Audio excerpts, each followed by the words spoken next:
இன்றைக்கி நம்ம எங்கே வந்திருக்கோம் பார்த்தீங்கன்னா, ஏர்போர்ட் வந்தோம். காலைல முதல் சவாரி. ஏர்போர்ட்லேருந்து நம்ம ஒரு இடத்துக்கு போகணும்.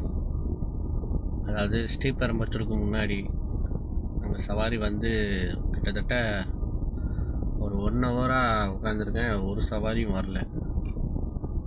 சரி என்னடா வாழ்க்கைன்ட்டு அங்கேருந்து ஒரு 10 to 15 கிலோமீட்டர் சும்மாவே போனேங்க. 10 to 15 கிலோமீட்டர் சும்மா போய் மதுரவாயிலேருந்து பிக்கப் வந்துச்சுங்க. மதுரவாயிலேருந்து நங்கநல்லூர் வந்தேங்க. நங்கநல்லூர் வந்தனால ஏதோ சவாரி வந்துச்சுங்க. கிட்டத்தட்ட 1.5 மணி நேரமாக அங்கே சும்மா உட்காந்துருந்தேன். கேப் டிரைவர்ஸ் அனைவருக்கும் சொல்கிறேன், அதாவது நீங்கள் ஏர்போர்ட்லேருந்து இவிபி சிட்டி, அதாவது பூந்தமல்லி தாண்டி அந்த சைடு இந்த மாதிரி வந்தீங்கன்னா ரிட்டர்ன் வர மாதிரி பேசிவாங்க, இல்லைன்னா கொஞ்சம் எக்ஸ்ட்ரா கேட்டுவாங்க. இல்லையா அந்த சவாரி போகாதீங்க.